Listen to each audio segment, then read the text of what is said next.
What's up guys, WSC Stage Creator back again with another video, and today I have your Fastlane 2021 review. So going into this show, I didn't have much expectations. This show just seemed like kind of filler and setup for WrestleMania, and basically I think this show was just made so they could test out a live pay-per-view on Peacock to make sure it was all good for WrestleMania. But that's not to say that nothing interesting did happen on the show. There were plenty of things to talk about, and we're going to get into all the details right here, right now, starting off with a pretty eventful kickoff show with Riddle defending the United States Championship against Mustafa Ali. Now, these two had a really good match on the kickoff show, one of the few times I actually tuned in to the kickoff show, and Riddle wins. He retains by doing a bro Derek off the second rope. That was pretty awesome, and Riddle is so good. I love Riddle. He's so charismatic. He's really good in the ring. When he gets in the ring, he's super serious. The intensity is there. He's just so skilled, and I think he has a great future ahead of him. But they are portraying him kind of like a joke, kind of like dopey, kind of annoying, and I don't know how I feel about that. I get it. I know, you know, the image of Matt Riddle, the whole bro thing and whatever, but I hope they don't focus on that too much because, you know, when he gets in the ring, he's super serious, he's super skilled, and I hope they focus on that and keep pushing him like that. But I do get the whole comedy stuff with the, you know, him being annoying and whatever, but hopefully that doesn't get too out of hand in the booking or whatever. But I think he has serious potential if they keep booking him like this and have him be a great defending United States champion. I see him at WrestleMania probably defending against Sheamus. They've had great matches in the past, and in front of fans, I think that match could be a banger. So hopefully Sheamus versus Riddle at WrestleMania, and hopefully it is on the main card. And then we got the inevitable end of Retribution. Retribution seems to be coming to an end here. Mustafa Ali has been blaming them for his failures, and then they just walked out on him. Mace and T-Bar choke slammed him. Seems to be over, and that's very interesting. I knew this was like a rating stunt. They didn't have much plans for these guys going forward into the future. I'm actually surprised how much longevity they got out of this, but you know, this needs to be done now. I don't see any future for it, so I'm glad it's done here, and hopefully these guys do alright now. I wonder if they're going to keep the gimmicks, if they're going to go back to NXT, they're going to re-debut. It's going to be very interesting to see what they do with those guys, and I hope they do well, but it's going to be hard to come back from this. And I do wonder if we're going to get Retribution figures. Are they going to be cancelled? Are we going to see them? I'd still like to see them at least in basic form, so that'll be very interesting. But yeah, Retribution seems to be done, and yeah, I didn't see much future for them anyways. I like what Mustafa Ali was trying to do with it, trying to tell a good story, but you know, I didn't think it had any potential for the future to be anything more than what it was, and that was a rating stunt. Then we get to the main show. We started things off with women's action for the Women's Tag Team Championships. It was Shayna Baszler and Nia Jax versus Bianca Belair and Sasha Banks here. And basically, in the end, Bianca Belair hit a 450 splash off the top rope onto Shayna Baszler, but then Reginald interfered, and that kind of cost them the win there. Bianca had that match won. Then these two started arguing, and then Sasha Banks got rolled up by Shayna Baszler, and they retained the Women's Tag Team Championships. After the match, these two argued. Sasha slapped Bianca Belair, didn't fully turn heel like I was expecting, but it looks like Sasha Banks is going to be kind of the aggressive one in this feud at WrestleMania. I don't see them main eventing WrestleMania. I think Drew and Bobby should main event, and the triple threat for the Universal Championship should main event. I don't think the women's match should. And as much as I would love to see Bianca Belair win the Women's Championship at WrestleMania, I do see Sasha Banks retaining the Women's Championship. I just think right now she's a big star, and they value her as like a top commodity for the WWE. Sasha Banks has never even won at WrestleMania, so I think the time is right here, and they're probably going to go with her at WrestleMania, and then Bianca can win the title later down the line, but who knows? I wouldn't mind either one, but I do think Sasha Banks will probably win. Then we had Big E versus Apollo Crews for the Intercontinental Championship, and this match had a very confusing ending. They traded roll-ups, and then Big E did a roll-up on Apollo. He did a bridge, a neck bridge, and then got the win there. It was kind of confusing, happened really quickly, and the commentators didn't know what was going on. I didn't know what was going on. I was like paying half attention to that, so I was kind of confused. And then Apollo beat up Big E after the match, and he's like screaming, "It's not over, it's not over." So clearly this was just a setup for for WrestleMania match. Hopefully a no holds barred stipulation, I think. So that should be interesting, but Apollo Crews has lost so many times to Big E, and it just makes me wonder, is he gonna win at WrestleMania? I don't think he will. I think Big E will and should win at WrestleMania, but if Apollo Crews loses again, it's really gonna hinder his new gimmick. It's gonna take away all the legitimacy of this new gimmick he's doing. He's trying to be an evil Black Panther, even though they should have done this back in 2018 when it would have actually been relevant. But, you know, that's kind of cool, but still, like, as if they didn't think of this back in 2018 when Black Panther was like one of the highest grossing movies. That would have been perfect back then. If it is a no holds barred match at WrestleMania, I will be super hyped about that, and that's really cool that Apollo Crews is finally getting a chance, and he's been so boring as a babyface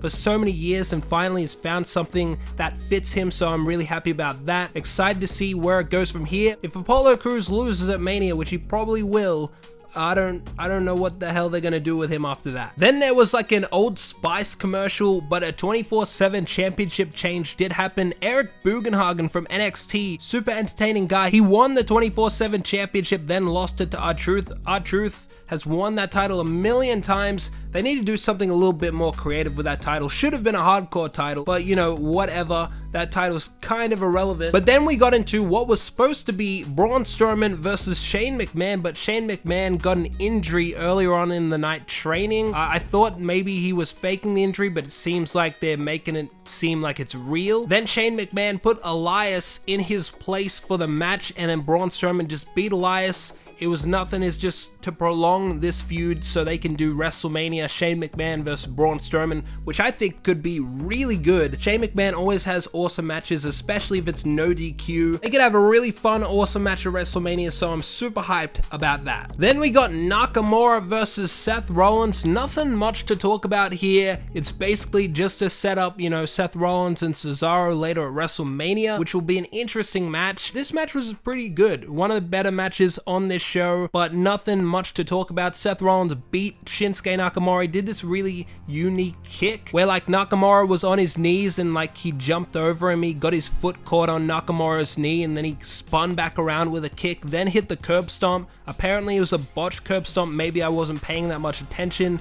but it looked alright to me. But Rollins wins, and now he's going to face Cesaro at WrestleMania, which is going to be interesting. And even though they're pushing Cesaro a lot, I don't know if I see Cesaro beating Seth Rollins at WrestleMania, because Seth Rollins a couple years ago beat Brock Lesnar at WrestleMania. Are they really going to have Cesaro beat Seth?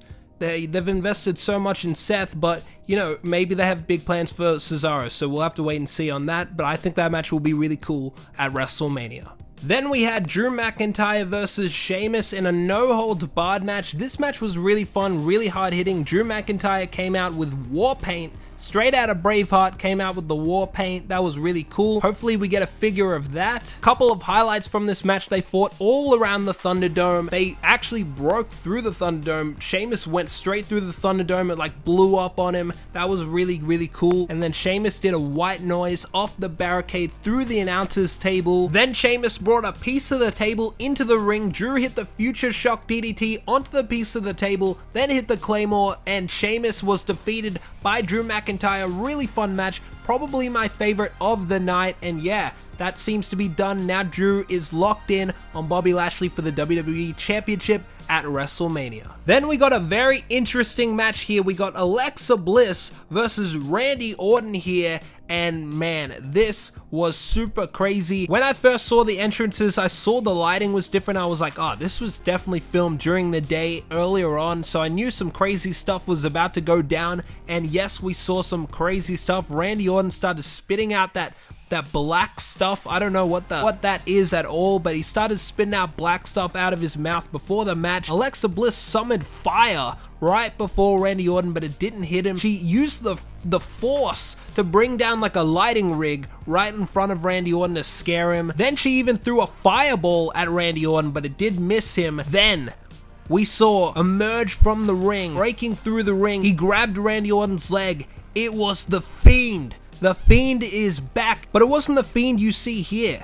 It was like a zombie Fiend. He was like all burnt up. He had like a different gear on. It was crazy. He looked like a freaking horror movie monster. It was crazy. I don't know if he looked like that. He had like burnt hands and the face was all burnt. The mask was all burnt into his face. I don't know if he'll look like that permanently. Like, how can they have him wrestle with like prosthetics all over his arm and face? I don't see that happening. I think Alexa Bliss will do something in the Funhouse and he'll just bring back the old Fiend, the old Bray Wyatt, because if the Fiend's all messed up, is the normal Bray Wyatt all messed up too? So they're gonna have to do something to actually like bring back the normal Bray Wyatt look. So I don't see that as like a permanent thing, but it definitely could be. I don't know. But he's all burnt up. It looks really awesome, really freaky, and I love what they did in this match with Alexa Bliss doing all this supernatural stuff. I wonder if they're gonna have a normal match at WrestleMania or they're gonna do something crazy cinematic. We'll have to wait and see, but I'm definitely super hyped about that. Oh, and if they do have him stay like that, I'll definitely have to get some custom work done, and we're definitely gonna have to bring that version of him into WSC in some way, shape, or form. Gonna have to do something crazy to make that happen, but man, that look is super freaky. Then we got the main event for the Universal Championship, Roman Reigns defending against Daniel Bryan with the Special Enforcer Edge at ringside. And this was a good match. I really liked what they did here. In the end, Daniel Bryan accidentally knocked out the referee. Who didn't see that coming? And then Edge came in to like be the referee, and then Jey Uso came out. He messed up Edge and Daniel Bryan, got a chair in the ring, but Daniel Bryan managed to get the chair, but he accidentally hit Edge. Then he managed to get Roman Reigns in the label lock, the yes lock, and he actually made Roman Reigns tap out. Reigns said, "I would rather die than tap out to someone like you," but he did tap out here, but there was no referee to count it, and then Edge came in and hit both Roman Reigns and Daniel Bryan with a chair. He was pissed off that Daniel Bryan hit him with the chair, and I guess he was jealous that the focus wasn't on him, and then he walked away, and Roman Reigns covered Daniel Bryan to get the win. So it looks like, even though they're advertising these two 3 weeks away from WrestleMania, that's pretty weird that things aren't finalized before 3 weeks away. And it looks like it's going to be a triple threat match, Daniel Bryan, Roman Reigns, and Edge. And seriously, Edge and Roman Reigns' story, they have literally no story. It was not built up at all. It's been all focused on Daniel Bryan, really.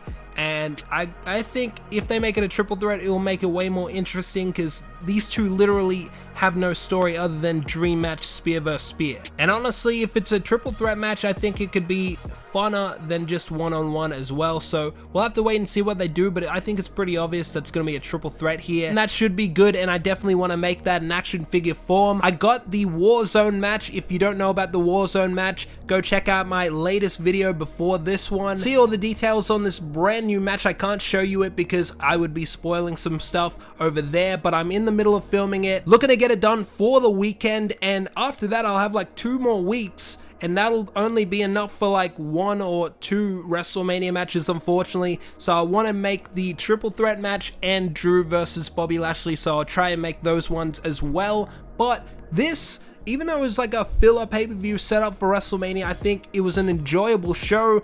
Better than AEW Revolution, honestly. That show kind of sucked. Besides that explosion fail, that show did nothing for me. But this show was actually pretty decent. I didn't have much expectations going in. And yeah, excited for WrestleMania, even though the card's barely announced and the storylines going in are kind of lackluster, I think, with the fans in the stadium.